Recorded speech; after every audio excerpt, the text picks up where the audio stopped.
আসসালামু আলাইকুম। বাংলাদেশ বেতার, গোপালগঞ্জ। খবর পড়ছি নূপুর গোলদার। প্রধান বিচারপতি ডক্টর সৈয়দ রেফাত আহমেদ বলেছেন, প্রযুক্তির সর্বোচ্চ ব্যবহার, পদ্ধতিগত সংস্কারের মাধ্যমে আইনি সহায়তায় বিচারিক কার্যক্রম আরও সহজ করা হচ্ছে। গতকাল প্যান প্যাসিফিক সোনারগাঁও হোটেলে বিচারিক স্বাধীনতা ও দক্ষতা শীর্ষক এক কনফারেন্সে প্রধান অতিথির বক্তৃতায় তিনি কথা বলেন। ১৯৭১ সালে শহীদদের স্মৃতির প্রতি শ্রদ্ধা জানিয়ে প্রধান বিচারপতি বলেন, তাদের আত্মত্যাগ আমাদের স্বাধীন জাতির ভিত্তি স্থাপন করেছিল। ২০২৪ সালের জুলাই-আগস্টে ছাত্র নেতৃত্বাধীন বিপ্লবের দৃঢ় চেতনাকে স্মরণ করে প্রধান বিচারপতি বলেন, জুলাই বিপ্লব নিপীড়নকে উৎখাত এবং ন্যায় বিচার, সাম্য এবং মানবতা পুনরুদ্ধারের লড়াই। প্রধান বিচারপতি বলেন, আমাদের ইতিহাসের এই সংজ্ঞায়িত মুহূর্তগুলো আমাদের মনে করিয়ে দেয় যে ন্যায় বিচারের সন্ধান একটি ক্ষণস্থায়ী প্রচেষ্টা নয়, বরং একটি আজীবন প্রতিশ্রুতি, যা আমাদের বিচারিক মিশনের ভিত্তি তৈরি করে। প্রধান বিচারপতি বলেন, আমাদের নিশ্চিত করতে হবে যে ন্যায় বিচার যাতে বিলম্বিত না হয়। তিনি বলেন, বিচার বিভাগের উপরে গৌরবপূর্ণ আস্থা, সবার জন্য ন্যায় বিচার নিশ্চিত, চ্যালেঞ্জগুলো মোকাবেলায় বিভিন্ন পদক্ষেপ গ্রহণ করা হয়। তিনি বলেন, গত ২১ সেপ্টেম্বর সারা দেশের বিচারকদের উপস্থিতিতে এক সভায় বিচার বিভাগীয় সংস্কারের জন্য একটি ব্যাপক রোডম্যাপ উন্মোচন করা হয়েছে।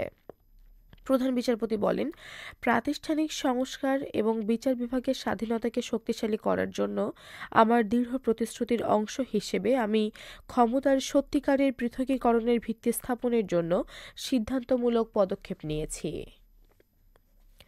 নৌপরিবহন এবং শ্রম ও কর্মসংস্থান মন্ত্রণালয়ের উপদেষ্টা ড. এম সাখাওয়াত হোসেন বলেছেন, বাংলাদেশের সঙ্গে ব্যবসা বাণিজ্যে অসহযোগিতা করলে আমরা একা ক্ষতিগ্রস্ত হব না, ভারতও হবে। গতকাল ভোমরা স্থলবন্দরের উন্নয়নমূলক কার্যক্রম পরিদর্শন ও কর্মকর্তা-কর্মচারীদের সঙ্গে মতবিনিময় শেষে সাংবাদিকদের প্রশ্নের জবাবে তিনি কথা বলেন। তিনি বলেন, ভারত আমাদের বিনা পয়সায় কিছু দেয় না, টাকার বিনিময়ে দেয়। কাজেই তারা যদি রফতানি বন্ধ করে তাহলে তারাই ক্ষতিগ্রস্ত হবে, কারণ এর সঙ্গে দুই দেশের লাখ লাখ লোক জড়িত। ড. এম সাখাওয়াত হোসেন বলেন, আর্থিক ক্ষতির কথা চিন্তা করে তারা রফতানি বন্ধ করবে বলে আমার মনে হয় না, তবে যা হচ্ছে তা সবই রাজনৈতিক। অপর এক প্রশ্নের জবাবে তিনি বলেন, কখনো শুনেছেন সব পলিটিক্যাল পার্টি এক জায়গায় বসে কথা বলছে? আজ হোক কাল হোক রাজনীতিবিদরা দেশ চালাবেন, সে জায়গাতে যদি রাজনীতিবিদদের মধ্যে ঐকমত না হয় তাহলে এলোমেলো হয়ে যাবে। তিনি বলেন, এক দল একরকম বলবে, আরেক দল সেটা অপোজ করবে। এখন যেহেতু সবাই একত্রে বসেছেন, এটা একটা বড় অর্জন। পূর্ণাঙ্গ স্থলবন্দর হিসেবে ভোমরার কার্যক্রম চালু করার বিভিন্ন সংকটের বিষয়ে নৌ পরিবহন উপদেষ্টা বলেন, ১,১০০ কোটি টাকার চলমান উন্নয়নমূলক কাজ শেষ হলে ভোমরা স্থলবন্দর তার কার্যক্রম পুরোদমে চালাতে পারবে।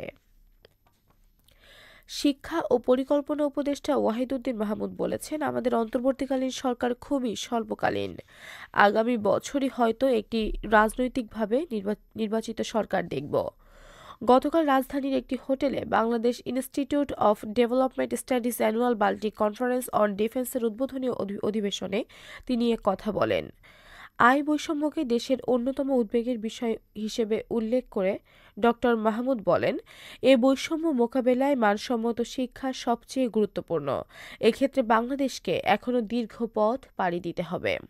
ওয়াহিদুদ্দিন মাহমুদ বলেন, মানুষের টাকা ব্যাংকে আছে, কিন্তু ব্যাংকের সব টাকা বাইরে চলে গেছে। সেই টাকা তো মানুষের। এখন ব্যাংকগুলোর এই মানুষের টাকার জন্য রিসোর্স দরকার। তিনি বলেন, বড় বড় শিল্প প্রতিষ্ঠানের ব্যালেন্স শিটে এখন দেখা যাচ্ছে যে অনেক টাকা আছে, কিন্তু আসলে দেশের ভেতরে কোনো রিসোর্স নেই। সেটা অনেক বড় অসন্তোষের সৃষ্টি করবে, যেটা এখন দেখা যাচ্ছে। ড. ওয়াহিদুদ্দিন বলেন, আমাদের আর এলডিসি হিসেবে থাকা সম্ভব নয়। উন্নত দেশগুলোর কাছ থেকে কিছু সুবিধা বজায় রাখার জন্য আলোচনা চলছে। অনেক দেশের পক্ষ থেকে ইতিবাচক প্রতিক্রিয়া পাওয়া যাচ্ছে। বিনিয়োগ ও কর্মসংস্থান সৃষ্টি ফোকাল পয়েন্ট হওয়া উচিত উল্লেখ করে দেশের উদ্যোক্তা গড়ে তোলা এবং প্রযুক্তির ব্যবহার সম্প্রসারণের আহ্বান জানান শিক্ষা ও পরিকল্পনা উপদেষ্টা ওয়াহিদুদ্দিন মাহমুদ। নড়াইল সদর উপজেলার কমপ্লেক্সে ৬,৪১,০০,০০০ টাকা ব্যয়ে ৪ তলা বিশিষ্ট নতুন ভবনের নির্মাণ কাজ এগিয়ে চলছে। ইতিমধ্যে ৯৫% কাজ সম্পন্ন হয়েছে। আগামী ফেব্রুয়ারি মাসের মধ্যে বাকি কাজ সম্পন্ন হবে। এ ভবনের নির্মাণ কাজ শেষ হলে উপজেলার সাধারণ জনগণ উন্নত পরিবেশে আধুনিক উপজেলা পরিষদের সুযোগ সুবিধা ভোগ করতে পারবে। এবারে কৃষি সংবাদ।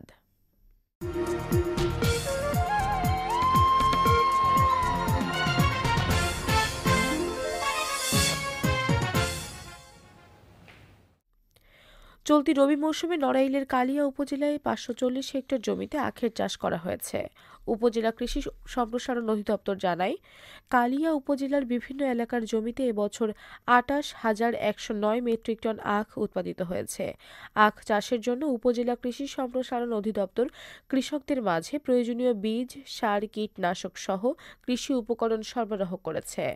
এছাড়াও সরকারি ও বাণিজ্যিক ব্যাংকগুলো কৃষকদের মাঝে প্রয়োজনীয় কৃষি ঋণ বিতরণ করেছে। আগামী মৌসুমে আখ চাষাবাদ আরও বাড়বে বলে আশা উপজেলা কৃষি বিভাগের। সবশেষে আবহাওয়া।